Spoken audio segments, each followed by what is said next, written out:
Welcome to Perpetual Backlog Podcast, the gaming podcast catered for you to listen and get through that pesky backlog of yours. With hosts like Aqua, I have no idea what I'm doing, Dalit Duskwhite, Come for the games, stay for my friends trying to kill me with their horrible puns, and Leek Whipple. Hey, this is Leek coming at you with a funny one-liner that I've been ordered to record, but the joke is I can't think of anything, so yeah, finger guns, pew pew, totally cool. I beat a video game this week. Oh, go on then. Ba-ba-ba-ba. I finally beat a video game.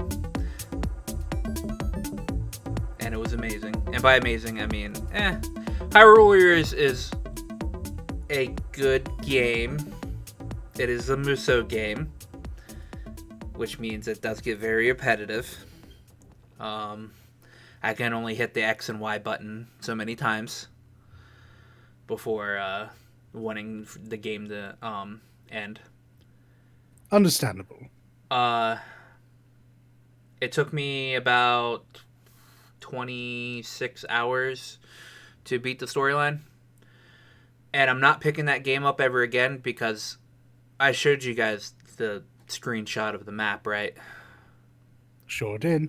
When I beat the game, it added a lot more. Oh no. And Wow. Welcome to my world, where Wow. most people would find that a good thing, but it's just a bit much for us. it's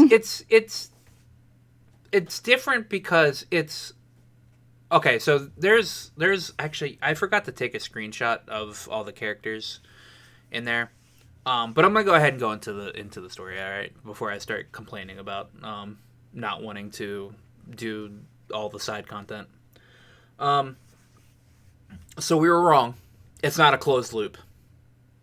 Yeah, so I've been told. Yeah. So I'm pretty sure what happens is that in an alternate Breath of the Wild universe, the 4 Guardians from the future go back in time and save the 4 Guardians from the past, or the 4 champions from the past, and that's how they defeat Calamity Ganon in Hyrule Warriors. I mean, so, ladies and gentlemen, spoilers. Yeah, Just in case you didn't know. So yeah, no, I'd heard this. I was I think to say disappointed would go too far because I didn't expect much from this. And they instead did what Zelda do, and just made a new timeline special for it. Mm-hmm. And to top it off, it's not canon, so No, that's it's like self-contained, so it's okay in that regard. But there's a lot more playable characters in this game than I realized. You get to play as the 4 champions from the future, so you get to play as what's her name? The person that takes over for Urbosa. You get to play as Teba from the Rito clan. You get to play as Yunboro from the Gorons. The Gorons. Riju, by the way, is the name you were looking for. Yes, Riju. And Sidon. Sidon gets to Sidon, spend some time with his sister. And when I inevitably pick up this game, I expect there to be a manly tear shed for this poor, sweet little shark boy to finally be reunited with his big sister. His little big sister. Yeah, you get to see. complicated. You get to see Sidon. Obviously, when you guys watched me play that one time, you got to see Sidon when he was little. Yeah. It's a wee Yep. bab. And then he comes in. So it got to the part where I assumed the 4 champions were actually supposed to die. Which is, they were 2 of each were split off. It was Mipha and Daruk in one area, and it was Urbosa and Rivali in another area. So you can pick either which one you want to do first or whatever. You get there, and you're trying to get to the Divine Beast as fast as you can, but you don't necessarily make it in time. But what happens is during the time where the champions are actually supposed to die, the champions from the future come back in time and save them. And so you get there in time to fight off the Ganon blights, or the thunder, water, air, blight Ganons or whatever. And that pretty much is what changes the tide of the storyline for Breath of the Wild, where you actually beat Calamity Ganon in the past. Who else you get to play as? You get to play as Master Koga. You get him. He switches sides and becomes a playable character. You get to play as some monk master Mox or some. I don't even know what his name was. He's more important. Well, he's probably only important if you've played Breath of the Wild's DLC. Yeah. You get to play as King Rome. You get to play as Tarako, who is the Egbert. Excuse me, you will refer to him by his true name. Egbert? It is in fact Egbert, yes. I'm only calling him Tarako because that's what Zelda calls him. Absolutely ridiculous. And you get to play as Calamity Ganon himself. Yeah, but it's not the one we're familiar with, right? It's the one you fight at the end of the game. It's the one you fight at the end of the game. Yeah, I wouldn't know the Calamity Ganon that it's in Breath of the Wild, but it's not that one. Yeah. I'm gonna go ahead and let you know on that. It is a new one that looks like I don't know, some kind of weird anime end boss. Yeah, maybe a Kamen Rider end boss. It's wild. I've seen it. I've seen it in motion, and it's even more wild. But overall, the gameplay was fun. I got more annoyed in the last couple of missions because it was pretty much just all-out war. And it didn't get difficult. It just got annoying because you had to protect like certain outposts. And so there was one where you had to protect this outpost that was being attacked by a bunch of like guardians and Lionels and all this crap, while you also had to escort Pura to this one place. So you had to what I ended up doing was I set Zelda in the outpost, and then had the other 3 people in my party go off and I specifically myself didn't actually even escort her. They escorted her themselves. I pretty much had to stay as Zelda and protect the fort because the guards there were already at almost 10% HP. So exciting. So that's pretty fun. Zelda goes from being able to use her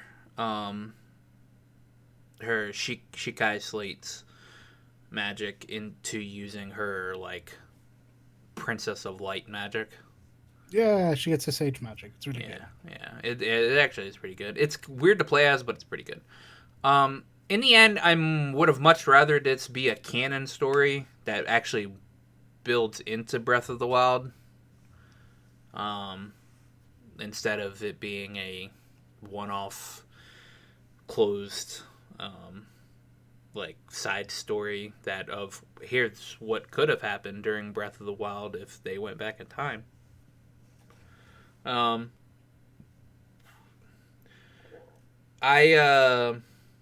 don't want to turn this game back on to do any of the side stuff because one, I don't feel like it's really worth because it's a Muso game, and while there are 12 billion characters to play as, they all still kind of play the same, which is just spamming either X or Y, or if you're doing a two-handed if you're playing two-handed Zelda towards the end game, you're fucking mashing ZR a bunch.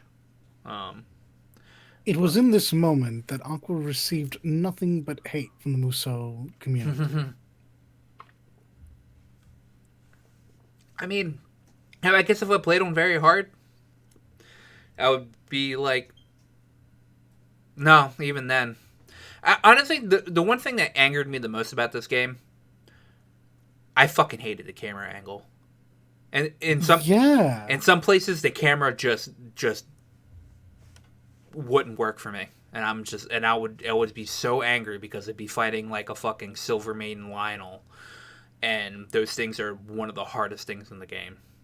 Was it a completely fixed angle, or could you move it? No, you could move it or whatever, but like it would be in the smallest corridor ever, and Lionels are fucking huge. Mm-hmm. Yeah, it's a pretty consistent complaint that I've heard coming from that game, that the camera, while malleable, is kind of really stupid in where it chooses to park itself. Yeah. So there's a lot of management that goes on from that angle, which is just not something you should have to worry about. All in all, it was an enjoyable game. I don't regret paying the $60 for it, and then I actually finished the story for a video game in 2020. So, yeah, I will not be doing the side stuff to it. I mean, maybe if I get bored at some point in time, but like I already have too many other games to play. But I got through the story, and that was the most important bit. Other games I played, I loaded up Red Dead Redemption 2 and played that a little bit because I needed to get in more of a mindset of playing an open world shooty game because Cyberpunk comes out this week. It does. So They made the online multiplayer for that free as well. A separate entity, even. Sorry, not free. I was about to say yeah, sorry. It's a monthly subscription to play that game. Yeah, but no, you can download us separately now. Mm-hmm. If you ever, I mean, the funniest story I've heard about that is like at the start of the pandemic, people used that for meetings. They would just sit down around a campfire.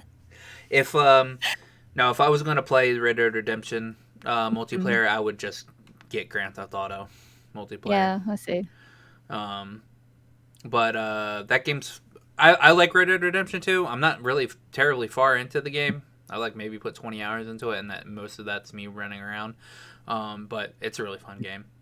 But I was just using it to get more into that mindset of playing like an open world game. And I played the 14 patch this morning. Yes, I need to play. But what I played, I got back into Dauntless. It's been a long time. And I mainly did it because they have released a completely new rework of Dauntless that is very, very different to how it used to be, especially if you only played like the very early access version of it. So yeah, they've called it Dauntless Reforged. Oh, yeah? Not Reborn. Well, see, here's my problem with something being called Reforged. I just immediately think about Warcraft 3 Reforged and how bad it was. Yeah, I see. But no, this isn't. I'm gonna do like what I'd like to call or people like to call in the biz the positive negative like compliment sandwich, right? So pros and cons positive, list. Yeah. So the positive stuff. No, I did enjoy what they changed. It feels a lot faster. The new hub is very fun. There's lots of little things you can do. They still got the daily like collect the thing for extra hunt pass bonus, whatever. But you can do like a little race together. You can do things and hang out with friends.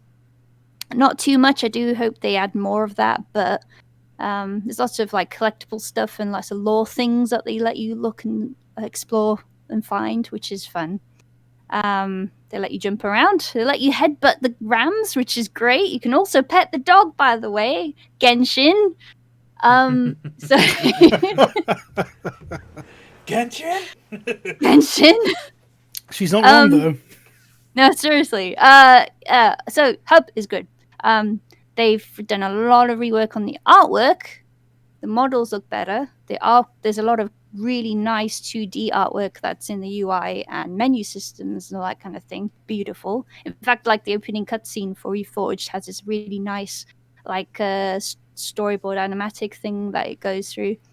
I hope they might have released a comic. I think that's in the works or something. Maybe I've read that somewhere. Anyway, I hope they do if they haven't. I really like the style. Yeah, everything is reset though. So your progress is reset because the progression system now is completely changed. They have this what are they calling it? They have Slayer's Path. Yeah, they're calling it now.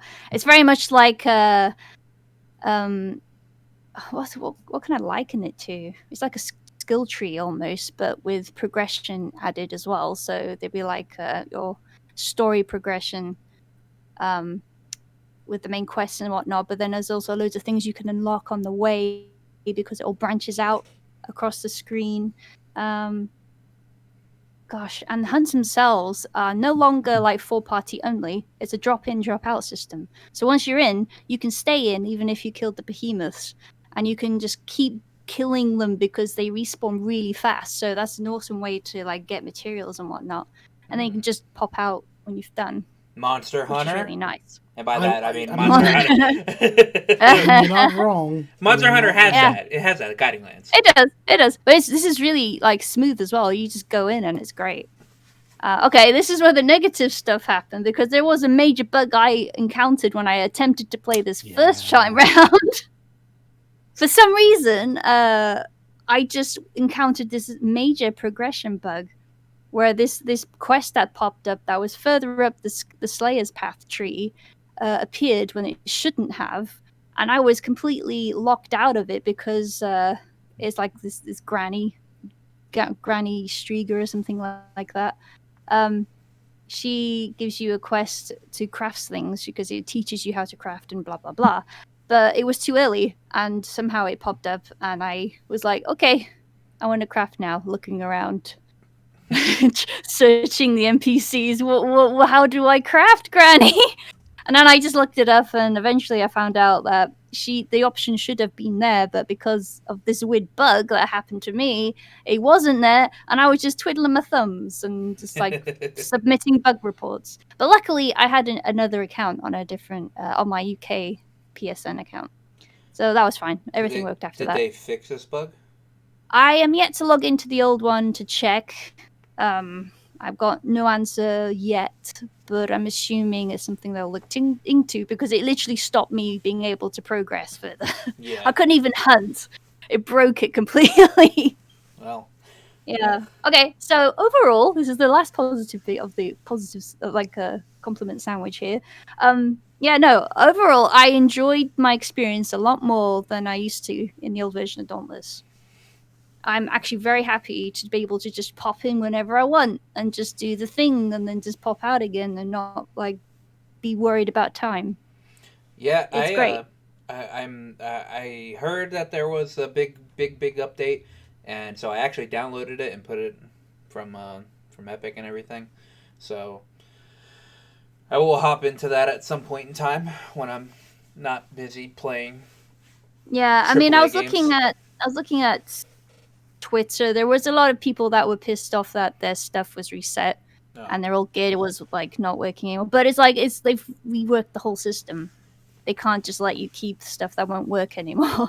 So I mean, it's just like Monster Hunter coming out with a new game. All your shit's reset anyway. So it's like it's a tale as old as time. Your shit gets reset. That's what happens in those types of games. Oh yes, and you can glide. You can glide. Yes, I heard you can glide everywhere. I was so happy. I just leaped off this cliff and I was just gliding. It was awesome. You can also improve your glider and stuff as well to get more stamina and whatnot. Oh my gosh, I loved it. Yeah, it was good. All right. Oh, also there was really neat stuff. Little small stuff that made life easier. Was like whenever you go into your hunts, there's like a list of like levels this time. There's not these weird tier names that they give you. It's just literally like, this is this level, this is that level, and they've also color coded it so you can easily see. Green is friendly, like green is easy, right? That's the color of nice.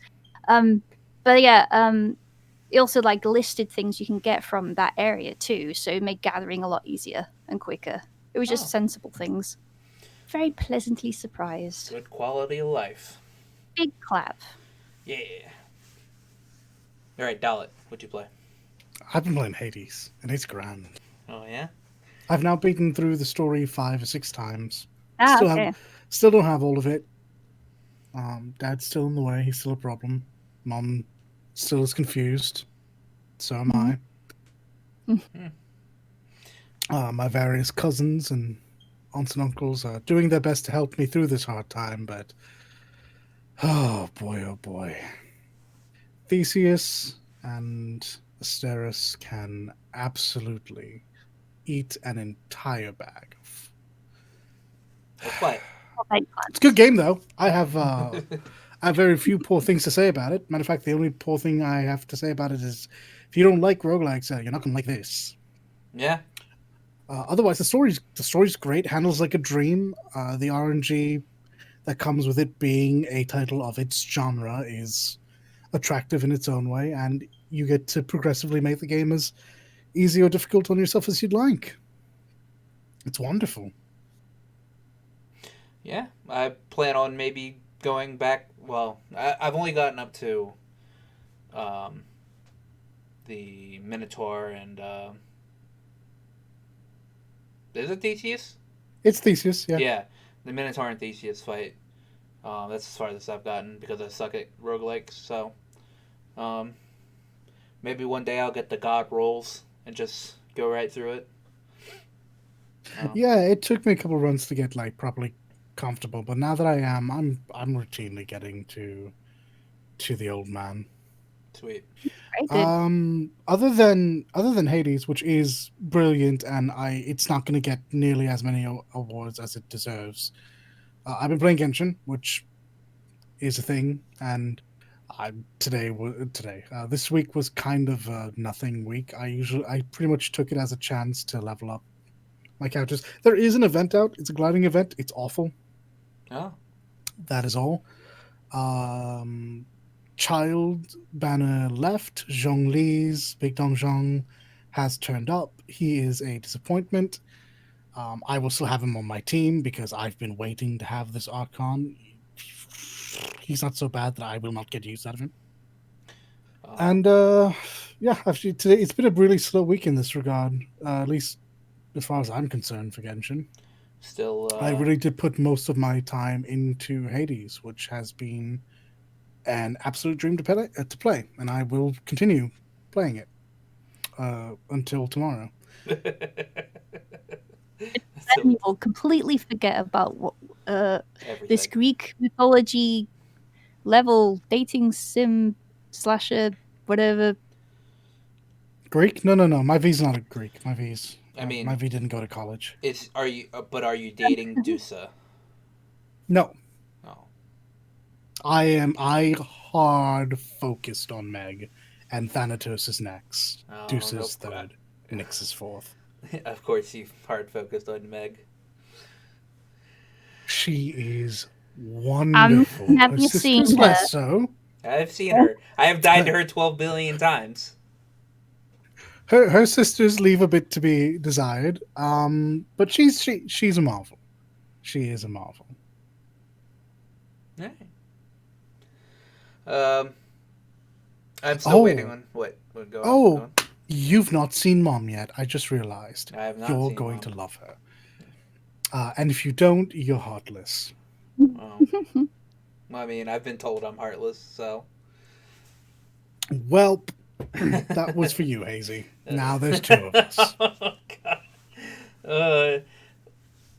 I am still waiting on female Virgil Ice lady in Genshin. Yeah, and you'll be waiting for. You'll be waiting for a little bit longer, but we are slowly but surely getting there. Leaks, which we probably shouldn't talk about now that MiHoYo has lost all chill with the community, have hinted that Inazuma is fast approaching, but there are still a few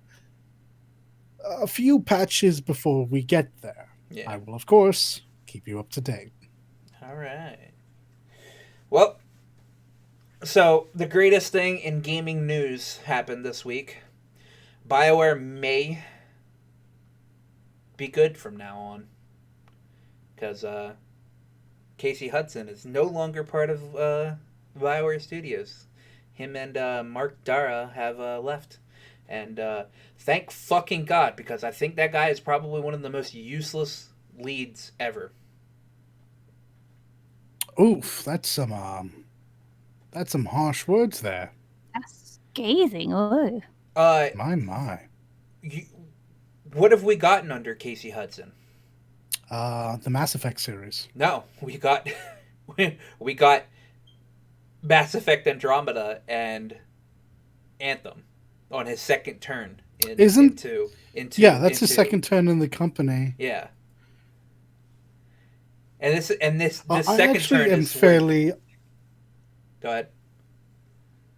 I'm fairly unfamiliar with him by name in the industry. I had to do a bit of homework on why his departure was a big deal, and seemingly it comes down to the fact that this is his second departure, and more specifically, that he left with the words "didn't feel creatively fulfilled," and that's probably not ideal. No. I honestly probably attribute most of BioWare's failings to EA, but the other partial of those failings is probably Casey Hudson. Oh, wow. Because ever since the end of the Mass Effect series, and when he left and then came back to do Andromeda, and then to do Anthem, have been just complete shit shows. I feel like you're going to get some blowback from the community on this. No, most of the community doesn't like Casey Hudson. Really? Because Yeah. am I wrong? Has he not been around since like the days of KOTOR and Jade Empire? Yeah, he has, but have you not seen any of his interviews? The guy's a fucking narcissistic prick. Yeah, something about that doesn't surprise me though. Fair play. No, yeah, I'm happy that he's that. I don't know who Mark Dara is, and I mean I've barely ever heard of his name. But Casey Hudson was like the face of BioWare, and yeah, to my knowledge, Mark Dara is the Dragon Age equivalent of Casey Hudson. Okay. Casey Hudson's Mass Effect. Okay. But Dragon Age is still ongoing, so. Yeah, well, so here's the thing about that, and that's what. Yeah, what's interesting is, this happened like the day before Dragon Age Day, which is fucking hilarious. Yeah.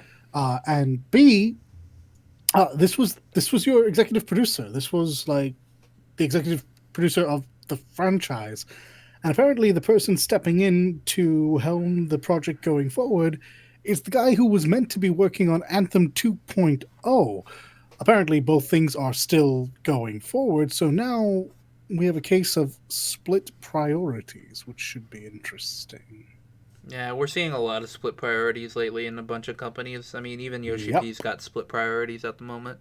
That is true. But they normally put their most capable people on split priorities most of the time.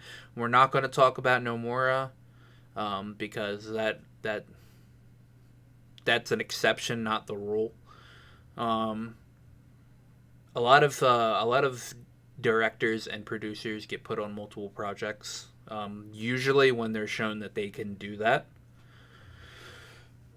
So hopefully, Dragon Age and Anthem 2.0 will not have any horrible development problems due to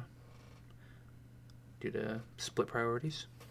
I certainly hope not. I mean, BioWare is at a place in time where I think they really can't afford to have unsuccessful games. I don't think the next few games need to be the biggest hits in the world, but they do need to perform well. Now, BioWare screws up one more time, EA's gonna fucking suck all of their IPs and then just drop them. That is certainly the fear. That's what EA does. But yeah, hopefully, I'm like I said, I'm happy to see Casey Hudson leave, because ever since Andromeda, all of the interviews I've seen with him have been he like it just feels like he doesn't care anymore. his attitude towards like half the questions he's been asked were like, well, we tried doing this, or like, we're doing, our games are gonna have like, state of the art, like, facial, all that shit, and then Andromeda comes out and you have like Miss I stared deeply into your soul, and I've in Andromeda, and it's just like, But Aqua, her face hurt. my face, oh god, my face hurts, and then it's just a fucking man. I'm happy to see Casey Hudson gone. Gives room for somebody else that probably likes working at BioWare to work harder. So, who knows? Next, this isn't somebody leaving a company that we would like to be leaving a company. It's somebody getting promoted in a company. Neil Druckmann was promoted to co-president of Naughty Dog. He certainly was. Yep. You hate to see it. Co-president. Yep. I won't get into why I hate Neil Druckmann, but I can see in the spelling. yeah.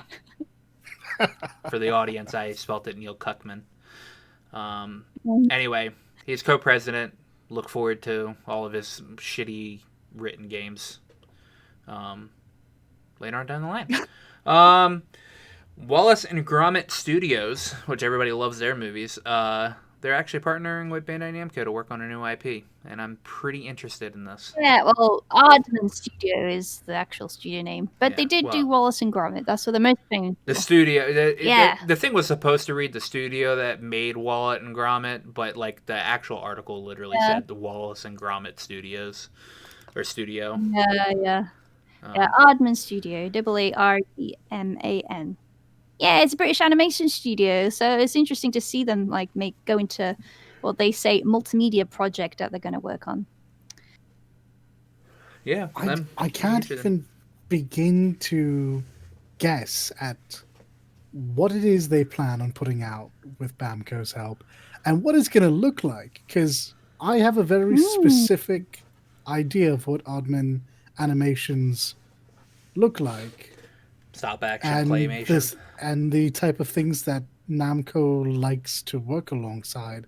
And these two things do not really mesh. Yeah, well, it says that like it's going to be completely new. It's currently very secret. There'll be a new IP, not based on anything either have done before. Wow, this should be interesting. I love hearing about new IPs. God, I wish there was more to go on. What's the last Aardman thing I watched? Flushed Away, maybe? No, the Pirates. Almost certainly the Pirates. Apparently, it's not the first game that Aardman's worked with someone else. No? They did a Memories Retold, a narrative third-person adventure set in World War I, and that sounds pretty serious. Huh. Yeah, I'm not familiar with it. That sounds very... Yeah. Sounds very deep. Yep. Turns out it's a it was a launch trailer for... No, I'm sorry, it wasn't a launch trailer. It was on the PS4 and Xbox, so it's still fairly recent, all things considered. Yeah. I think 2018. Last movie I watched from them was Wallace and Gromit, I think, or like the. Oh wow, that's a long time. Yeah. Yeah, I've been watching Aardman animation since like this TV series called Creature Comforts, and essentially all it is very mundane interviews about very innocent things, and they do a claymation of animals talking as if they're the ones being interviewed, and it's adorable. Oh. Very charming. Very interested. I can't wait to see what they're gonna announce in the coming years. Hopefully it's pretty good. I'm usually pretty big Bamco fan when it comes to most of their games. Which I'm still waiting on Scarlet Nexus to ever fucking release. So we'll see. Next up is going to be our illustrious Cyberpunk Corner. um, I'll sit where get comfy. where we talk about some of the new stuff about Cyberpunk that came out this week because Cyberpunk comes out tomorrow, so 7 o'clock p.m. Eastern time, 4 o'clock p.m. Pacific time. This YouTube Forehead Fables podcast did like a 3-minute video of his experience working with CD Projekt Red. What he had did was he had worked with the subsidiary of CD Projekt Red, but also worked like directly with them. I can't remember. Was he working specifically? Did he have a partnership or sponsorship with Good Old Gaming, which is owned obviously and operated by CD Projekt? I'm not 100% sure. He didn't really go into the details. He just said like he worked alongside them for some video games, and he's worked with a bunch of producers, he's worked with a bunch of developers and all that. Sure. Worked with a bunch of publishers and whatever. And he goes, never ever has he been wined and dined like he has with CD Projekt Red. Bless him. He said after he'd finished working with them, he got home, and about a month later, they sent him a care package that was full of a bunch of Cyberpunk 2077 merch and a bunch of candy from Poland. And, truly, the guys at CD Projekt, guys and gals at CD Projekt, understand the way to our hearts. Food. Specifically sweets. And I hear this a lot. I hear CD Projekt Red isn't horrible to work with. I hear that their working conditions aren't like horrible, but they do demand a lot of you. As we all know, they've had to do crunch for almost all of their games. But it's usually a unified like agreement that crunch is probably the best way that they're going to be able to get through the last couple of months of the game needing to be developed. But generally, most of the current employees have not came out and said anything bad about Cyberpunk, or it's not Cyberpunk, but CD Projekt Red. So, no, I imagine if you're interested in any current employee opinions on the work atmosphere, wait just a couple of months. Yeah. And check Glassdoor. Yeah, exactly. As for outside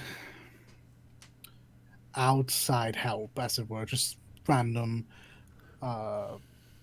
YouTubers and other folks of that nature getting the chance to work with any companies, it's traditional that we see that they are treated fairly well and that they are remembered down the line. They're granted some little parting gift.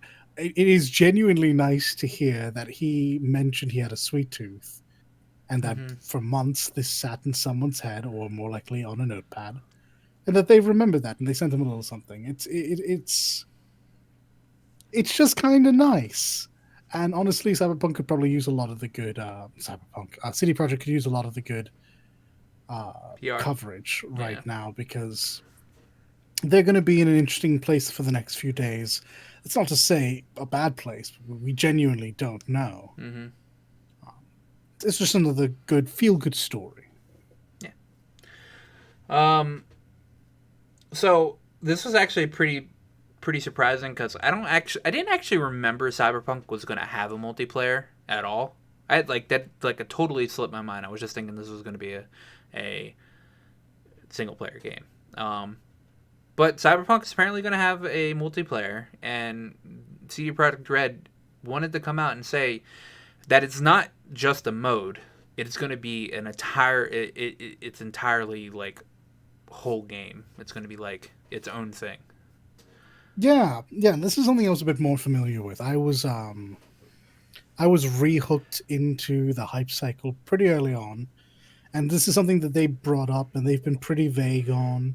They've mentioned a lot to their investors, and they've really tried to steer clear of this in press. But yeah, this is something that we do know about, and that they have routinely said it's not just an add-in feature. I suspect they're probably overselling it a bit, which Yeah, is the nature of, I don't know, gaming PR. advertising.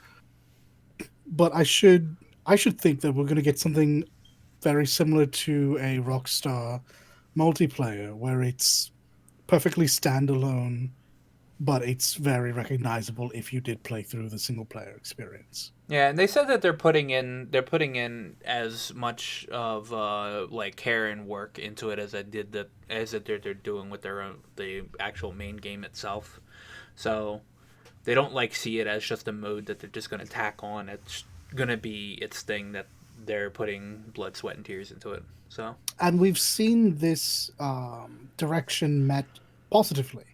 As I've said before, there's the Rockstar yeah. method, which has gone over really well when it works. Hmm. And more recently, Ghost of Tsushima Sucker Punch put out a fantastic addition with their multiplayer Yep. aspect. So long as to the quality of these two studios, which I think CD Projekt has, I mean, routinely wanted to put out high quality work, I don't see this being anything but a fantastic addition to the main series. Yep. Yep. Yep. Yep. Yep. Yep. Also, the embargo for Cyberpunk has released like 2 days ago, the 7th. Yeah. Um, so a bunch of reviews came out, and they were some of it been a little controversial. Some of them have been um, middling to saying that the game is great. Um, there have been some sites that said that they completely hated the game. Then there have been some sites that said that the game was good, the story was and that the actual like world itself was really cool, but it's brought down a lot by its bugs that it has. Which for reviews they're sitting on a pre-patched version of the game, so they're not getting what they're not getting the full experience that we would get when we get the game tomorrow. It is a very difficult thing to review a game, I think, Mm-hmm. especially one with the surroundings that Cyberpunk brings with it. Especially if you're not going to be able to review it in its most pristine form. And so I think a lot of reviews are probably going to catch a lot of hell. But honestly speaking, they were told to review a game without that day one patch, and they did this. And Mm-hmm. bugs were the name of the game. I think a lot of people found small issues here and there. I know melee combat was a standout as being perhaps not as great as it could have been, but it really did come down to bugs. And CD Projekt Red has already announced that they have a secondary patch, the patch that the reviewers were given, and a bit extra for the general public Mm-hmm. on day one. On So that should top be of an good. actual day one patch. Exactly. Also, there are rumors, I believe they've been confirmed at this point, but I unfortunately do not have them in front of me, that for privacy purposes, every single reviewer was given a copy with Denuvo, Mm-hmm. which has impacted their performance. Yeah. So that, with the addition of the patch, should see overall numbers rise across the board. But there is another small issue. Reviewers, every single one of them, did have to review on PC. And while that's super beneficial to myself and Aqua, who are playing it on PC, it really does leave the folks playing on consoles kind of up in the air. I feel like I feel like you probably won't have too much of a problem on consoles. I'm inclined to believe you. I'm inclined to be right there with you for the. I guess it's not next gen. I guess it's current gen. Yeah. Oh, I have to get used to saying that. But I do wonder what sort of hits we're talking about on the PS4, because I did see. Again, I played The Witcher on my PC, but I have seen it on PS4, and I've seen it get kind of chunky in places. So Yeah. I think you should definitely go in assuming this to be the case. There's no reason to Hmm. assume you're going to, at the end of a console life cycle, get something super smooth. But it is worth noticing, or at least worth noting, that the reviewers were unable to get that up before day one. Yeah. And they didn't have the game for very long either. I think they got it like a couple days before. I've been seeing things of 2 to 4 days. Yeah, Yeah. Before the actual embargo went up. So that's like I obviously I've never worked for a gaming company, so I don't actually know what goes into the I guess decision making of like what they should be doing with the review copies or whatever. They did the smart thing and did give them de novo, which is honestly smart because the retail versions are gonna be DRM free. Um, so you won't have to worry about having de novo running when you play the game. yes, it Um, is important to clarify that this was strictly in place so that pirates couldn't somehow get their hands on the mhm. uh, the On review review copy. copies, yeah, Yes, this will not be present in the copies that open up to us starting tomorrow. yeah. They did a smart thing on that one, even though there have been leaked versions of the game already out. Um, the um, the bugs are something that'll just get fixed. I know CD Project Red isn't like Crystal Dynamics or the other or like Square or whatever, where they probably don't really patch in bugs very often. CD Project Red will go through and they will find the bugs that are causing the most problems and they will get rid of them. Um, Yeah, there's a parallel to this. I think, I mean, I've alluded to it several times. This should be seen as a very similar cycle to The Witcher. yeah, The Witcher 3 specifically shipped kind of buggy at the start, and it was patched up fairly early on. But it does mean that early adopters, as always, as we say, are beta testers. yeah, and I'm fine with So that. yeah, and I'm going into it expecting it. So exactly, and I think if you go into it knowing it and expecting it, it'll blunt the first few times someone T poses aggressively at you. yeah, but all in all, a lot of the reviews that you should be taking seriously have stated that the game felt fun. The world in it's really great. The story is kind of middling to like all right.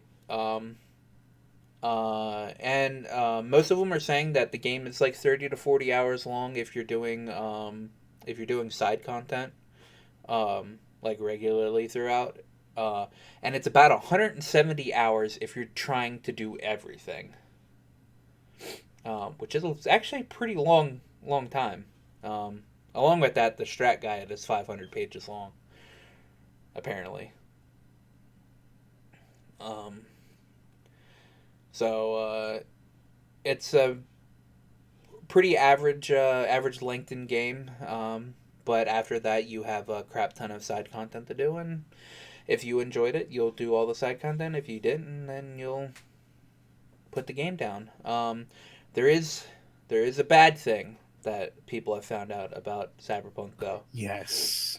There is a couple parts in the game that can induce epileptic episodes, and there is a part in the main story that you actually have to go through that is almost specifically tuned to be able to give people that have epileptic episodes give them epileptic episodes. And Mhm. CD Projekt Red did say that they're going to put up a warning for the people on day one, and then that they're going to look into um, making sure they can actually get rid of that part. I genuinely don't know why it's in the game though. I Yeah. Yeah, will. there was a person who reviewed it, Liana Rupert. She wrote the article on Games Games Informer. Yeah. But yeah, she herself had an epileptic seizure while she played the game because of this moment. Yeah. So she she wrote an article giving people specific methods to try to avoid the same happening to them because she's experienced herself in this condition that she has. These are like light sensitive seizures, by the way. This could also possibly trigger migraines if you have light sensitive migraines as well. So be careful of those, or any like eye strain type of things. So if you read her article that's posted on Twitter as well, Games Forum on Twitter. Yeah. Yeah. Look, I'm I willing to go to agree. bat for. I'm willing to go to bat for CD Projekt on a great many things. This seems negligent, though. This was something that was easily avoidable, and now they have to take out anyway. I don't know what the plan was, and I haven't seen the context, but I do not think context is going to matter in this one. I really don't. I agree. Yeah. Hopefully they'll Dangerous. get it out quickly. Yeah. But I think that's it for Cyberpunk Corner. Other than the game comes out tomorrow, and we will. I cannot Be wait. playing One it. more sleep till Christmas. Cyberpunk. Dalit and I will be playing it. We're gonna get through it as fast as we can, and then when we do, we're going to we'll do a video on it. So look forward to that. Now we get to go into the movie corner, where oddly enough, I didn't even know they were making a Metal Gear Solid movie, but it's going to star Oscar Isaac, who played Poe Dameron in the newest Star Wars movies. Yeah. Well, the Metal Gear Solid movie has been floated in and out of Hollywood for who knows how long. That's why you are unaware of it. This is only its most recent resurgence back into public view. Upside is it's attached to a really good actor. I am a bit biased for this series. I'm going to have a hard time seeing a great many actors for these characters, but Oscar's really good. The thing is, like, I mean, obviously makeup will go a long way, and they'll make them look like fucking Solid Snake. Oh, I'm not worried about what they look like. I don't know, man. You'll see his performance in a military style role, leadership style role, because he's in Dune. No, wait, that's the wrong character. Well, so but anyway, he's my problem isn't like with like him or his acting or like what he looks like or whatever, but they could have just got David Hayter to do it. So I can't believe I'm doing this. Had you said this 10 years ago, I would agree with you. Dave's getting up there, and honestly, it's not that he's not a good actor, because he is, and he's been cast in several things. But I mean, age gets the better of us all. Yeah. So he'll be 51, which I guess it would depend on which Snake we're getting. I'm assuming they're just going to go back to. My assumption is they're going to go for Metal Gear Solid 1. They might surprise me and go Metal Gear, in which case I am so on board for this movie you don't even know. Yeah, well, the thing is that it's supposed to be a Metal Gear Solid live action movie, so yeah, but I don't trust Hollywood. I don't trust Hollywood. Yeah, to know the difference. Yeah. And Dave's 51. Other than that, like if you'd done this 10 years ago, Dave's 6 foot, brown hair, the voice of Snake. Yeah. Mm-hmm. Yeah, he would have been my go-to, absolutely.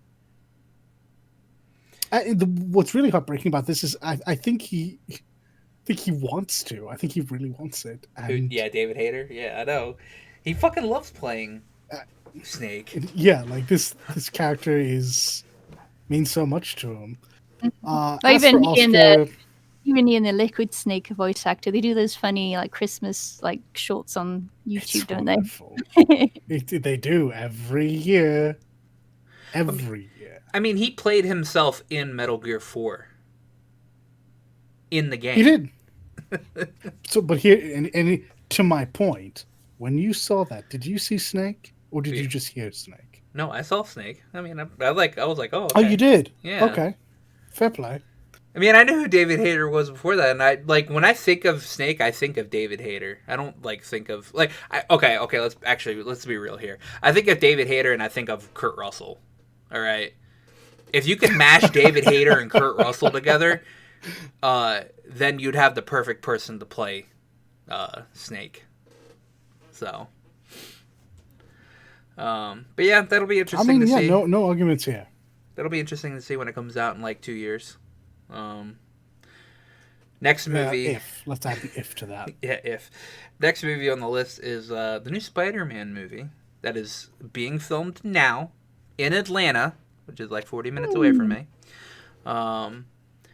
It has been confirmed that Tobey Maguire, Andrew Garfield, Kirsten Dunst, Alfred Molina, and Jamie Foxx will all be reprising their roles in this new Spider-Man movie. Absolute madness. Are you gonna drive to the set and sneak in? Yeah, totally. Actually, I mean, I'm inside a coverage. Come on, clap. Get inside a cardboard box. You got this. To be fair, Atlanta does have like that. It does have an agency that you could probably go in and like apply to be like an extra. Yeah, I wouldn't be surprised. Oh yeah. Because they film The Walking Dead down here. So. And like they'll sometimes close off streets in Atlanta, just to film dead people walking. So as you do. Yeah. So yeah, that. Incidentally, it's the same month as Black Friday.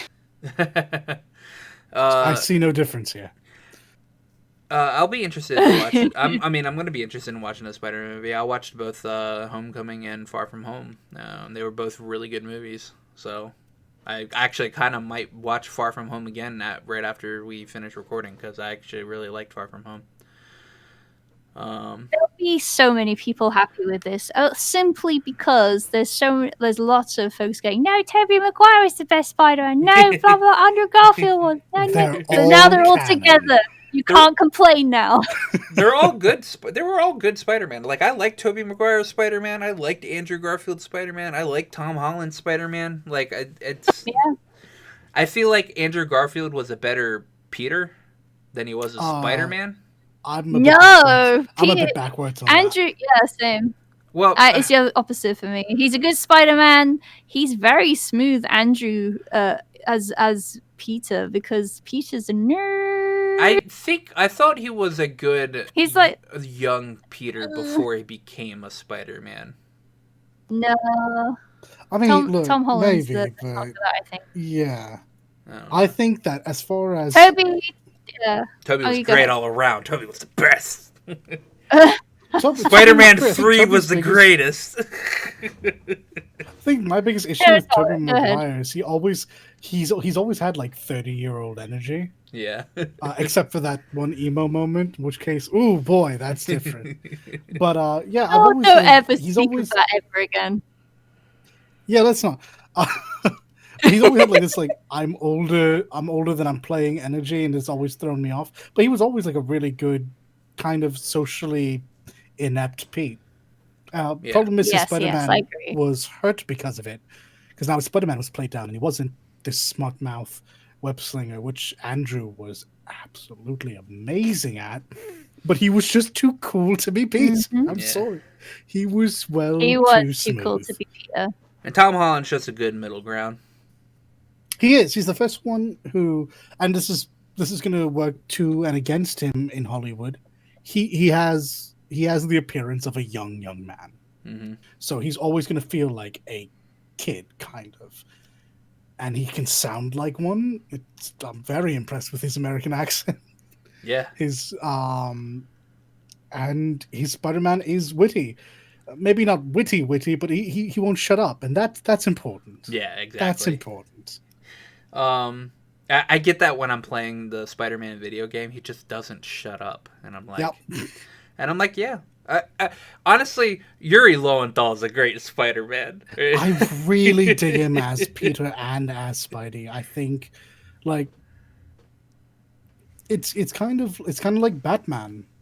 The animated stuff's always going to be easier because you're only having to deal with one side of the acting. You're not having to worry about, your physical performance. You can just make them that character through your voice. Yeah. No, shut up. Shinji Todo is his best Spider-Man, okay? Get out! Fucking My weep. goodness, you showed me that, and I was. What even is this? Sentai Spider-Man. Let's go. So this movie's definitely got to be dealing with the multiverse, right? Like, that's the only way they could do this, Like, right? it absolutely has to. There's no other. I mean, unless they are the cheekiest goddamn cameos you've ever seen in your life. So I could just imagine Tom Holland's Mary Jane meeting Tobey Maguire's Mary Jane, all right? And I could just be like, what the hell's going on here? Could you just imagine that? Yeah, I can. Because, like, I guarantee you Tom Holland's Mary Jane's going to be like, I'm a white redhead in this other universe? What? Mary Jane, meet MJ. Like, Why am I here? Oh, I just wanted to high five. It would be cool. Yeah. Like, yeah, damn, we're hot, both of us. Let's go. Oh, no, the that- Spider-Man meme. The Yes, Spider-Man that's meme. exactly what I was about to say. That's all I want. That's Is exactly for what's them to stand gonna around happen, right? and point at each other. That's it. That's all I want. I swear to God, if that's Yeah. not in the movie, if there is not a part in the movie where they all three meet up and they just point at each other, I will never it's watch in the another point. Spider-Man ever again. I will never. I won't mean- do anything Spider-Man. Did have that in the animated Spider-Verse. There's at Yeah. the very end. Yeah. Yeah, with Miguel. Yeah. They But it's a tradition, right? It's like the villain stream. You have to do this now. yeah. Yeah, absolutely. Uh, I hope you're listening, Hollywood. I Yeah. mean this. I will march down the. We all I do. will march down to Atlanta and tell you guys to do it right there. Spider-Man isn't behind a desk with the Spider-Man pictures or like laying strewn across the train track in a sexy pose. What is the point?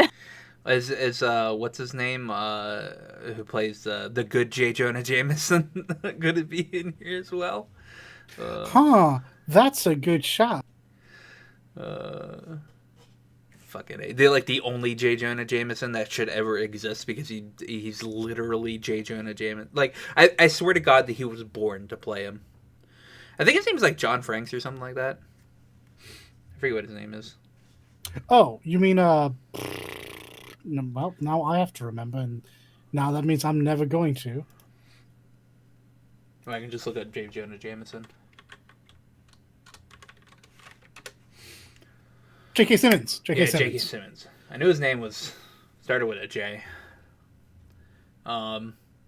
Yeah, he's got. That'd be great if he was in it as well. But yeah, hopefully that'll come out. Probably not next year. Most likely 2022 is what I'm betting. I have no idea. I just have expectations. They Yeah. must be met. Yep. Anyway, Temtem's early access starts today, I think. Because the tweet you guys gave me said Tuesday, and today is Tuesday, so didn't give a date. Ba-ba-ba. So, early access for the PS5 should start today. So enjoy, people that are listening to this and like Temtem. Hey, like, do you know how far along they are in the story? I didn't stay with it very long. I mean, I can't play because it's not on PS5. Oh, yeah. I mean, it's not on PS4. I'm And dumb, that's and her Oh, PC sorry. is I might- dead. Half dead, thank you. Half dead. Well, fortunately for you, it comes out tomorrow. Well, fortunately for Oh, her, can't play it. fortunately for her, she doesn't live in Canada. That are taxing games more. Yeah. Apparently, there's going to be an added I wouldn't be able to 15%. afford a PS5 in Canada or Huh? Australia. Yeah, they're apparently adding a 15% tax on video games in Canada. So, like, the $89.99 games are going to be like $110, which is going to suck. Canada already gets shaft on video game prices anyway. So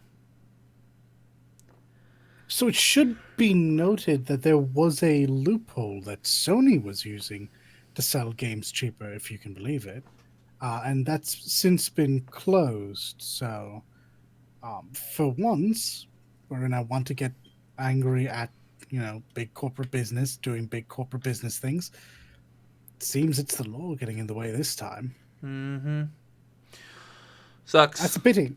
Yeah. It genuinely is, especially with the potential for Sony to get a head full of steam and genuinely just sell their games for a higher price baseline. I mean, that means the price is going to go up even further for our friends out of country. Yep. So like while for us the games are just increasing to $70 and the tax isn't going up any higher, the games are being increased to $80 in Canada and are being taxed an extra 15% on them. So. Oh, friend, not 80. I mean 89, yeah, $90. They're getting bumped up to $90 and then getting a 15% increase. And this is to say, of course, nothing of Australia, which we really can't say much on. They've been getting this forever, and we're still sorry. Though, in some streams that I've watched, it is a lot cheaper in Australia to actually buy the physical versions of video games off of Amazon than it is to buy from the store itself. So yeah, apparently Demon Souls on the PS5, if you buy it through the Sony store, it's like $124. But if you buy it on Amazon, the physical version, it's only $98. And these are Australian dollars. So, yeah, it's apparently a lot cheaper to buy the physical version. So if any people in Australia that are listening to this, buy your games on Amazon physically, and you'll save money. And other super bad news is more Nintendo music is getting blacklisted off of YouTube,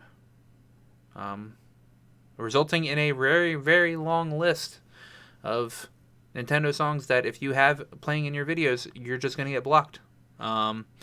These new songs are Super Mario 64, Ocarina of Time theme, and Mario Kart Wii music. So it really is feeling that if you have any Nintendo sounds or songs in your productions, maybe don't. Yeah. And other shitty Nintendo stuff that I actually didn't write down here is so Nintendo's been shutting down a lot of competitions lately due to them using mods to either them using mods, and the only way you can use the mods is to use the emulator to play their games. So like there was a competition that was using an emulator to play Melee, and Nintendo shut that down to give them a cease and desist. And now most recently they cut off the stream for the Splatoon championships because they were using a mod for no, actually not because they were using a mod, because they had in their team names #SaveMelee, and Nintendo didn't like that. So further update to that news story, because it has slightly changed, if that's the story that you heard. Yeah. So yeah, as Aqua has said, the Slippy mod for Melee has been out forever. This is not new. And because of the current situation going on in the world, wherein maybe we don't want giant conventions of people coming together to play video games, the online tournament was going to use this, but Nintendo put the kibosh on that. And this has been met with a lot of blowback, to the point that in this Splatoon tournament, the top 4 teams, they weren't stopped by Nintendo. They stopped playing halfway through the tournament. I see. So this was a staged protest. Oh damn! I see. Okay. Yeah. I was gonna say, like, you could. It's Nintendo to stop something just because. No, they just stopped the stream. A thought crime, which would be weird. But I understand if there's a boycott slash protest. That's different. Yes, they did stop the stream, but it was because, as you've correctly pointed out, there was a lot of pro melee propaganda going up by these teams. Mhm. And when the folks at the tournament sought the next 4 teams to maybe take their place, they also decided to stand in solidarity with the Splatoon and Melee fan base. Yep. Mm. I have never seen such solidarity for any game, much less a game that came out on the GameCube forever ago. Nintendo, maybe, and this is just a thought here, take heart and see where your bases lie. No, that's Yeah. not even some of the worst of it either. Also, they shut down a place that was making custom made Joy-Cons called the Etikacons. Yes. I see. Are the Etikons, which they are they are custom made Joy-Cons in the style of Etika, who was a streamer who killed himself. Was it this year or last year? I am It unfamiliar wasn't when. this year. Yeah, it was last year. Yeah, and like the people that were, I'm pretty sure the people that were making these weren't even like getting any profit off of it. They were sending all the proceeds to suicide prevention. But Nintendo shut them down. Oh. This is heartbreaking, but it does put something into perspective for me that I probably should say out loud. Mm-hmm. Nintendo's being a dickhead. John Nintendo, head of Nintendo, is being a dickhead. But it does stand to reason that they are protecting their IPs. Yeah, no, I mean, I agree. I've talked with a couple of my friends. They're protecting their IPs. They do that. There's better ways to go about it. Sure, absolutely. This is in poor taste, especially this latter one, which was serving a good cause. Even if they were making some money back, the idea that this thing that is tied to Nintendo was being used for good, maybe let this one go. But the fact does remain that they're a business and this is legally problematic. And you kind of do have to nip it in the bud. Yeah. Or get behind it. Yeah. And make this less of an issue. And literally just bring them into the fold. This could be done any number of ways. Put out your own. Continue the charity, by the by. Back them. Yep. For the Melee stuff, put Melee back out on a console that people can actually buy it for. Yeah. There's a lot of ways around this. There have been a lot of ways around all of these issues for many years. Nintendo is very old-fashioned, though.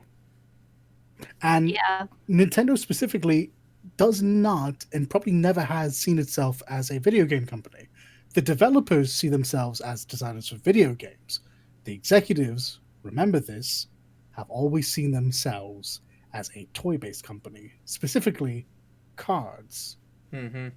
And so they take a lot of those very old school notions, and boy oh boy, they stick to them like glue. And that means if you have a product that is theirs, they're going to viciously defend it. Mm-hmm. And they've always have done in the past, like you said. Mm-hmm. Just goes to show you that I don't know. Bowser I saw really did take over Nintendo. Memes. Yeah, like I was saying, I saw a lot of memes about this. I do feel bad. I always feel bad for the people who have to take the brunt of the blame for this. All the faces that we do know, because it's very rarely their positions. But it really does make you feel like, yeah, I mean, you did choose someone named Bowser, and boy, oh boy, do we miss Reggie. Yeah, because Reggie would have been like, that's really cool. Yeah, but we all certainly like to think this, and I have no reason to think otherwise. That is what I believe. But Reggie would be like, "What's wrong with you?" I mean, Nintendo always does better from the back foot, and that's a bit unfortunate to say. And it's true of most companies. They're always going to be more generous when they're playing from the back, when they're playing from a loss. But Mm-hmm. Nintendo's been hyper profitable as of late. Yeah. There's no reason for them to allow this unless situations like this continue and there's prolonged, meaningful, I don't want to just say sabotage of Nintendo situations, but just blowback. If we can get together and really show them that these are serious situations that we'd like them to take seriously and not just brush off the table, then you got to keep at it. Mm-hmm. We'll see. I've been increasingly getting tired. Like, I'm not even a Nintendo fan, and I'm actually happy I'm not a Nintendo fan because I probably feel even worse. But like, I just continuously get disappointed by like the fact that this like family friendly type company or whatever is doing all of these super anti consumer practices from. Well, I don't see the problem is saying anti-consumer, and that's the one place that they have a leg up on us. There's nothing to consume with what's being denied. Melee is not being sold, Well, and I mean, hasn't to been be fair, sold in years. that is kind of anti-consumer because you can't Except it's consume it. not because It doesn't Smash affect the Brothers. major population of consumers. Yeah, It's just a Smash Brothers small portion. exists. Yeah. It's the small community that is dedicated to this older title. And in my head, because I'm not a Melee player, it's real easy to say, stop being ridiculous. They've put out the next Yeah. version of this. Yeah. This is the game. This is how this works. But also, yeah, I like old titles too, and if you just stop them on me, boy, I'd be mad. If I could just never play Metal Gear Solid 3 again, oof, you would break my heart. But you also, I mean, you also have to remember that the whole, what is it, the Super Mario 3D World, like All Star That's fucking that's game ridiculous. that is gonna not be able to be bought in after March. Like I don't, Yeah, this is true. I don't know. No, you're absolutely right. This is the ridiculous nonsense that Nintendo does need to be called out for routinely. This falsified sense of demand. Yeah. There's only this huge demand for the product because you're not supplying anywhere near enough for anywhere near as long as you need to. Yeah. That's a legitimate argument that I don't think they have any leg to stand on for. I don't know. I'm maybe one day I'll be proud to play a Nintendo game. But you know what I was proud to play? Go on then. Final Fantasy VII Remake. It was a really good game. Because it was really good. And it had really good voice acting. It did. Like John Eric Bentley. Who did an interview and was asked a bunch of questions about how he liked his roles playing as Barrett and how there was always some preconceived notion of Barrett being like a stereotypical black guy in that day and age. And he said that he realized that he's coming into it where there's already those preconceived notions, but he wanted to play the part that he could and try to not be that typical stereotype that Barrett did have back in the day, for the most part. Then he said he really enjoyed playing the role, and his favorite times were doing the victory fanfare or doing or the whole famous stair scenes where when you get like halfway through it, he starts going, I think we did, we had this was a mistake. I'm too tired to go up anymore. Yeah, I'm going back. Like, we're nearly there. Or any scene that had to deal with or about Marlene. Because they were adorable. That was probably the strongest bit of that's the strongest bit of Barrett. Period is when he's being shown that he's a dad. I agree. Yeah, in Midgard, he doesn't really have too much character growth. It's after you leave Midgard that happens. So it's nice to have these like very soft moments with him. Mm-hmm. I cannot wait for Corel. Yeah. Oh, I can't wait for pretty much anything that has to do with dying as well. Dine is my favorite non-major character Exactly. in that game yeah, that whole thing. because of what he does for Barrett. Mm-hmm. I cannot wait. Yep. Get on your shit, Nomura. 100% agree. We want this game out next year. Get on it. Well, I mean, honestly, I just want it to be good, and I want you to give me time to get a PS5 since you won't be releasing this on PC. So, just make it good and give me time to get some money together. Anyway, it was a good read. Yeah, good read. Genshin Impact made 400 million on mobile in 2 months. And this is on mobile. This isn't on including PC. This is just on your phone. A phone that probably sometimes barely plays Genshin because of how ridiculously super high graphic this game can be. All those words. $400 million. What? 400 million in 2 months on your phone. Now, let's be fair here. Well, hold on now. I feel like you might have, you might be unwillingly misled by that title. Because you're right. This does not take into account PC or PS4. Mm-hmm. However, remember that PC is tied directly to mobile, and it's the way that a lot of the big spenders do get their not their gems. Yeah, I was just about to say, a lot of people that like stream the game or whatever, they will pull it up on their phone. Just so. And they will buy it they will buy their stuff from their phone. So yes, a lot of the money that they're actually probably playing on PC, they're just buying it from their phone. Now, but it's still ridiculous. 400 million is absolutely insane for a game to make in 2 months. Honestly, hold on a second. I need to do some research here. All right, I need to do some research here. I'm gonna still flap about. All right. Like it's really cool, but I'm also kind of worried. Yeah. Because that tells me a lot of people are spending a lot of money, and that is all other companies are going to see from this. Yeah. Here's a free-to-play game, one that has quite a bit of production value, but still isn't like to the quality of a $30 or $60 game, making obtuse amounts of money. Okay, so.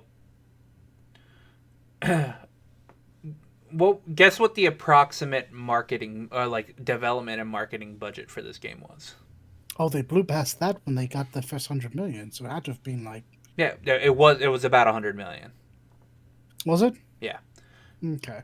This is just 4 times of what's tracked on the mobile phone.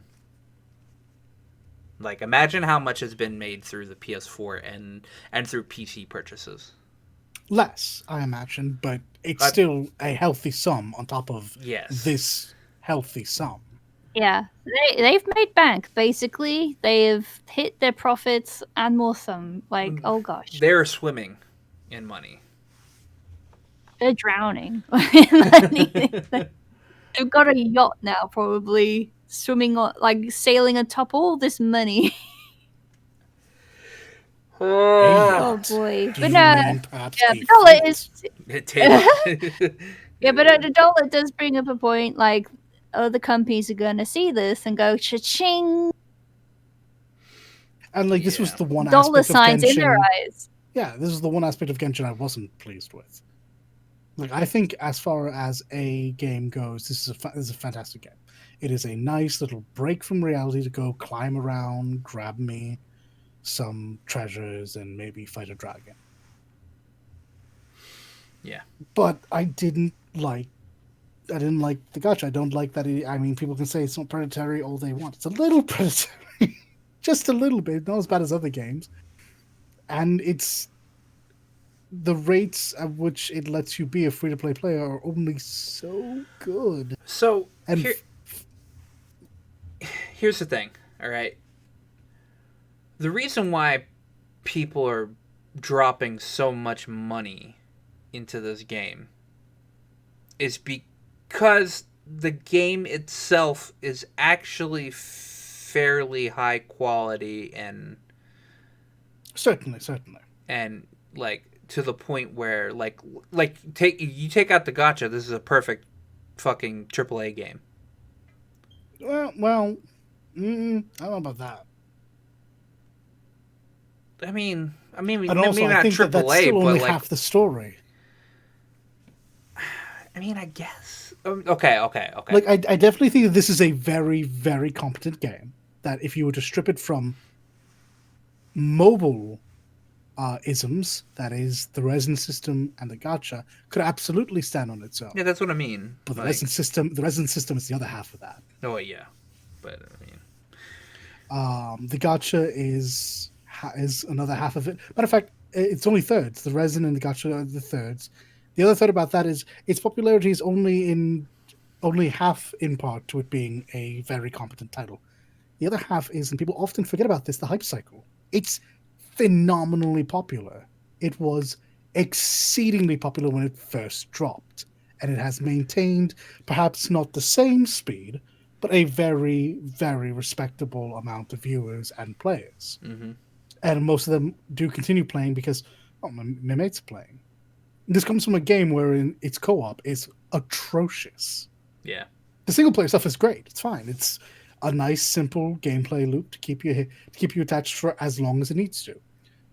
The co-op is atrocious. People are playing this because they're watching people play this. People are playing this and watching people play this because of the polls. Mm-hmm. There's there are other people that are watching people run through Abyss. But with the exception of Enviosity, I don't think anyone's running through Abyss with free-to-play teams. So they're running them playthrough with all these characters they don't have, and they probably want. Yeah. Like, I'm on board with this title. I realize it sounds like I'm against it. I am No, very I know much on you're board with this. I play Continuous far play. too much Yeah. of it, but I do see it for what it is. Yeah. I see the potential boogeyman in the shadows. I just hope I'm seeing incorrectly. Yeah. Well. You know, after all this fallout with EA, they're just immediately going to go into becoming gacha character. Gonna make gacha character video games. I think that's a very real possibility. I think they're going to see just how much money they make. They'll continue making whatever games actually sell a good amount, sports titles, shooters. But the mobile market is calling once again. Yeah. Man, fuck mobile.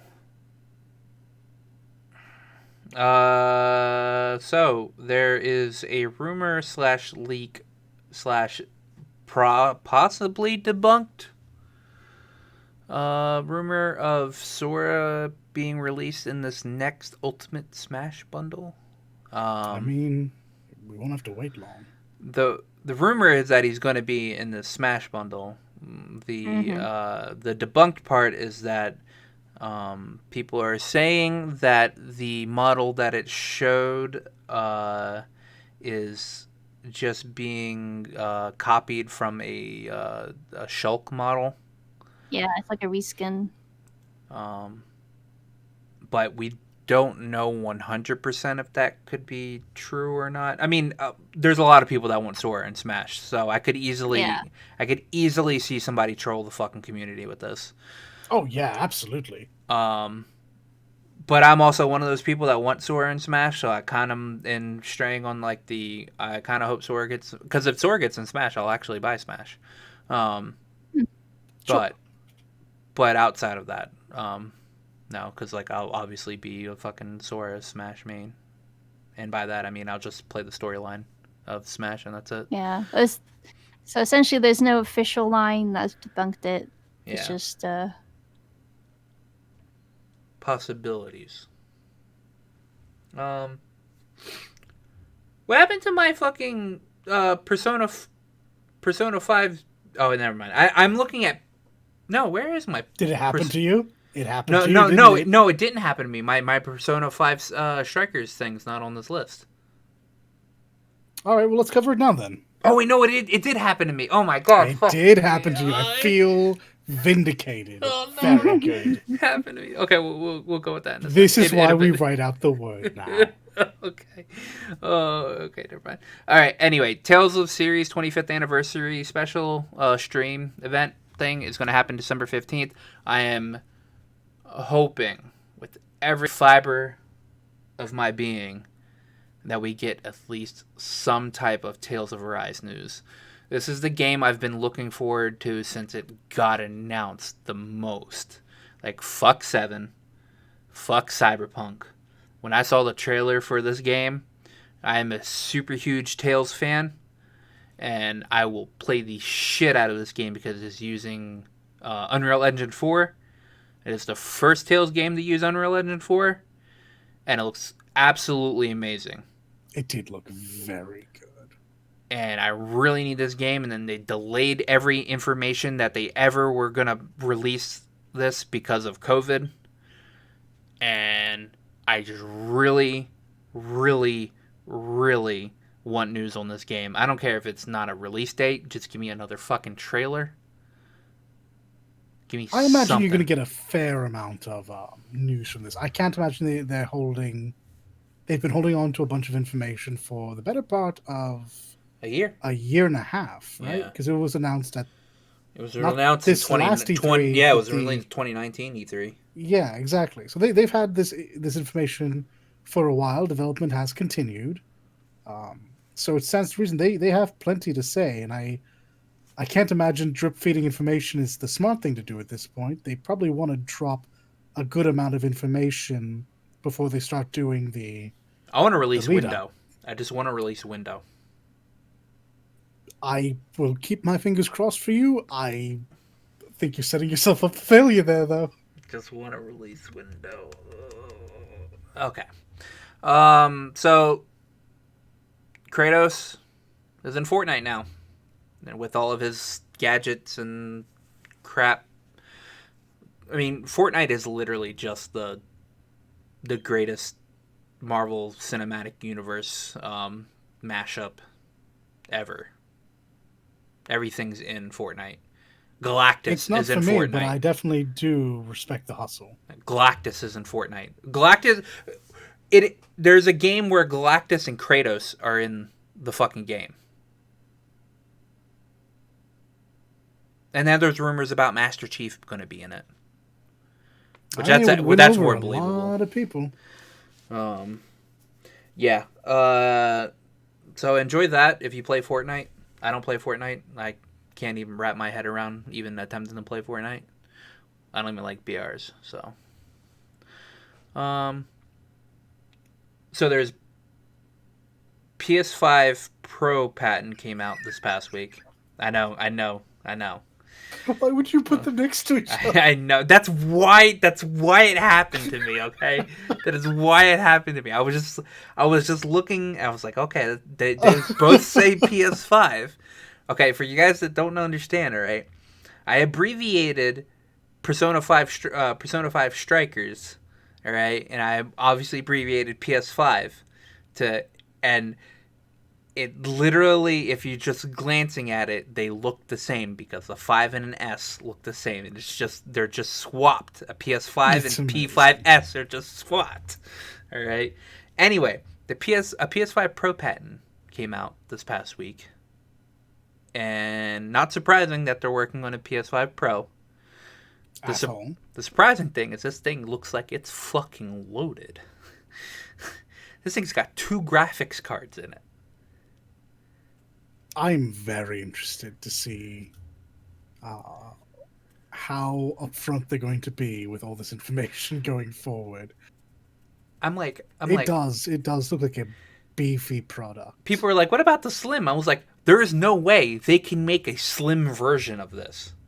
2 graphics cards is going to need what the PS5 has in a cooling system and more. Yeah, I was thinking like, I'm starting to wonder what, they're going to do about cooling now, because we were talking about in earlier weeks about our worries. if they make a Slim, the Slim will be It'll catch fire. No, if they make a Slim, the Slim will be a Xbox Series S PS5. That's literally what a Slim. Like, honestly, there's just no way they can make a Slim of a PS5. All right, they all, obviously they have everything set up for this massive cooling system that the PS5 has, which at the moment doesn't work perfectly because there's still memory that is getting up very high in Celsius, which is like, it was like 99 Celsius or whatever. Something like that. So it obviously doesn't work perfectly, at least not for everything in the system. So there's I don't think there's going to be a slim PS5. And like I said, if there is, they're gonna massively go back on the technology that is already in the PS5. But I'm interested in see that. This will not make me wait for a PS5 Pro to come out, because I will just get a PS5 normal when I have the money and there is stock available. Mood. I'm going to wait and then afford the initial version. I'm just going to wait until the stars align where I have money and that there's stock at the same time, and then that's when I get it. That's that is it. a mood. Absolutely. So as I was saying, not but like 10 minutes ago, Persona 5 Strikers, which is the English named for Persona 5 Scramble, which is the Musou game, the Musou sequel to Persona 5. I have no idea why they felt the need to change that name. Yeah, me either. I think Scramble sounded better, to be fair. It was leaked, like the release date and the trailer was leaked just under a week ago, and then Atlas announced it. Now, from what I heard from a couple of my sources, and which honestly, surprisingly enough, I actually have sources, Atlas actually wasn't going to release this information until probably January. Whoops. But they fucked up, like they've done a lot with, especially with Persona 4 Golden, and I think Catherine Full Body. They fuck up and they allow their shit to get leaked for some reason. But they just went ahead and announced it officially. But its release date, the Persona 5 Strikers, is a English localized version that has the voice acting and everything in it. Will be released February 23rd. I'm actually kind of interested in it because, like I said, while I don't like Dynasty Warriors games, I will play a Musou game that is part of a franchise that I kind of like. Which means I kind of need to get through Persona 5 because it's a sequel. And I still don't know the ending to Persona 5. So. And our last bit of news is Halo Infinite is supposed to be out. It's supposed to be released fall 2021. There's no release date. It's just a release window. So this is actually genuinely surprising to me. Not that it got delayed. I think that was inevitable after what we saw. But a game that they were so prepared to show off like this has been delayed until the end of next year. Yeah. Oh boy, what else did they find? Or what are they willing to, now that they've had to delay, willing to also work on? What didn't we see? I tell you what, that game was not... So, the word on the street about Halo Infinite is that they really didn't start developing this game until the beginning of 2019. So this game had just over a year and a half of development before they actually started showing something of it. And that's why it looked like shit. And Microsoft was like, we got 343, you need to get this game out in exactly 2 years. When they started showing the game, and the game looked worse than the 360 version of fucking of Halo 3. The There was no way that they could release this. So I don't think this game was ever going to come out in 2020. Like, I don't even think the pandemic. Even if the pandemic didn't even happen, I don't think this game was coming out in 2020. No, I'm inclined to agree with you. No. I still think this game's probably going to be shit. Considering everything else we've heard about it, about there being Destiny shaders in it, how I don't know if I fully agree with the multiplayer being free, because I just know that they're gonna try to monetize the shit out of it. Oh, they sure are. The story being something Destiny-like, where it's open world and you're probably just doing missions like Destiny, and then the story being constantly. I'm over this.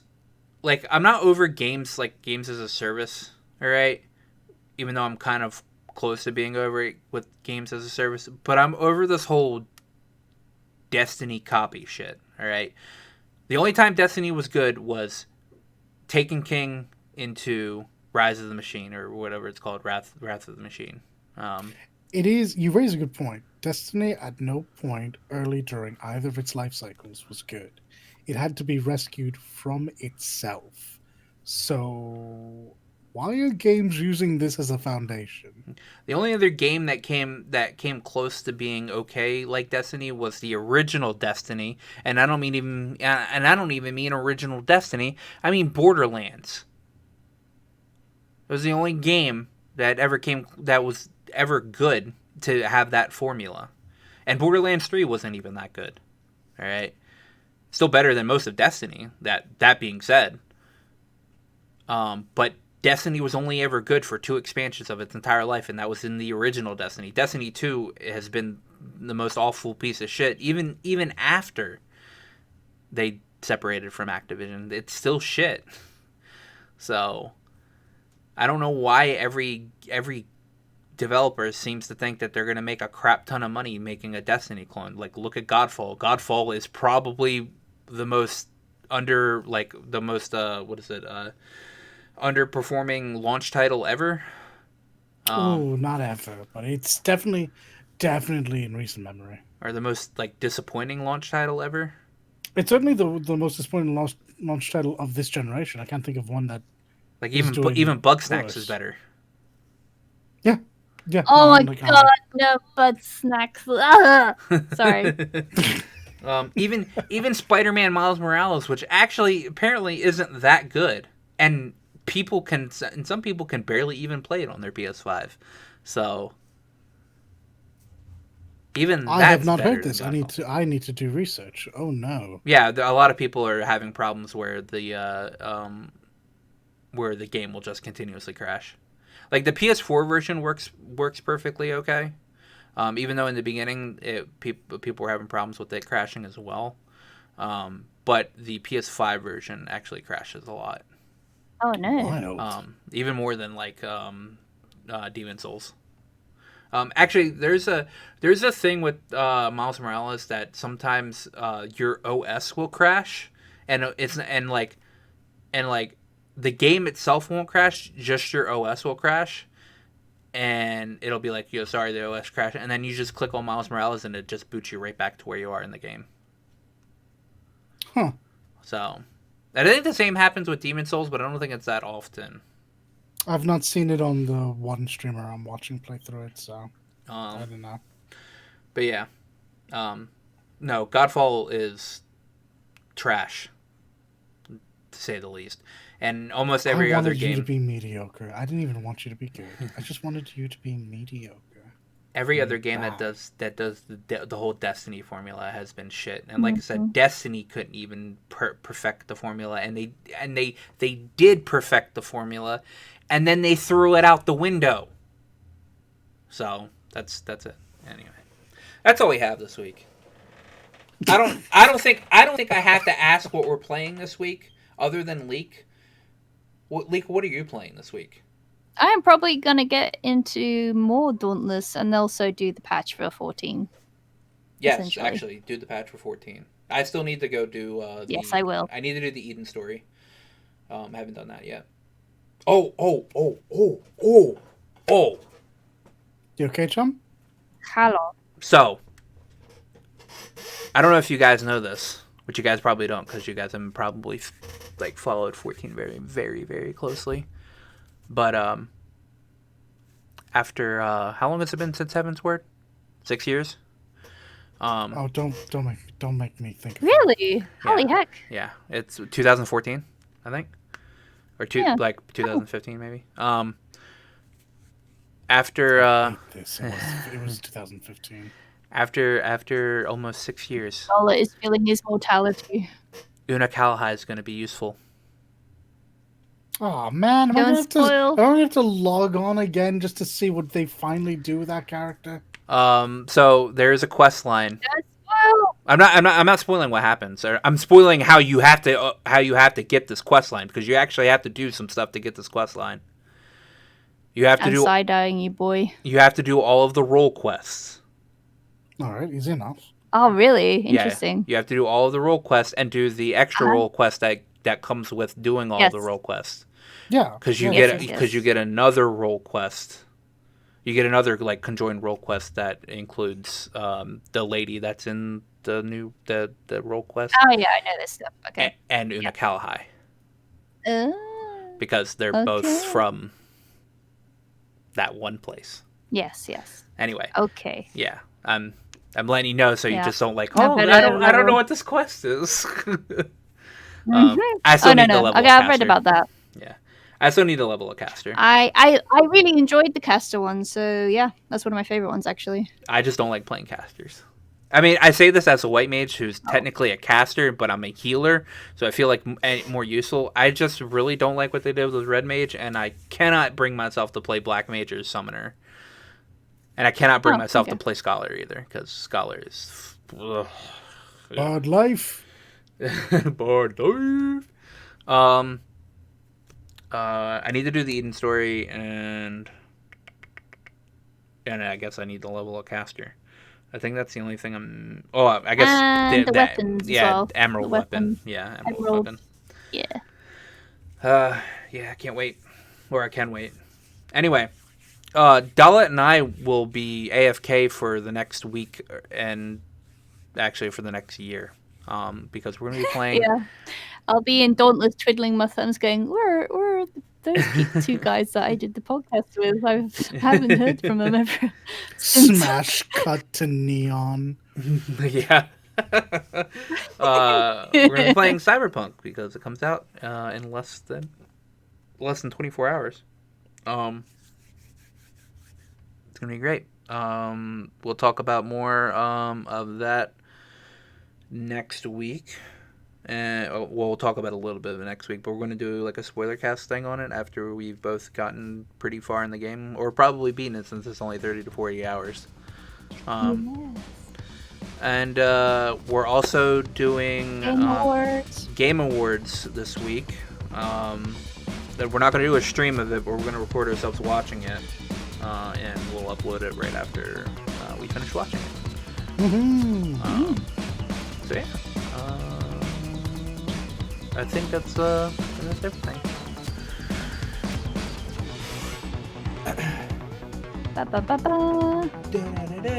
Anyway, yeah, we'll see you guys later. Bye. Bye. Take care. Thank you for listening. If you like this content and want to see more, please like, favorite, and subscribe. Links to our Twitters are in the description.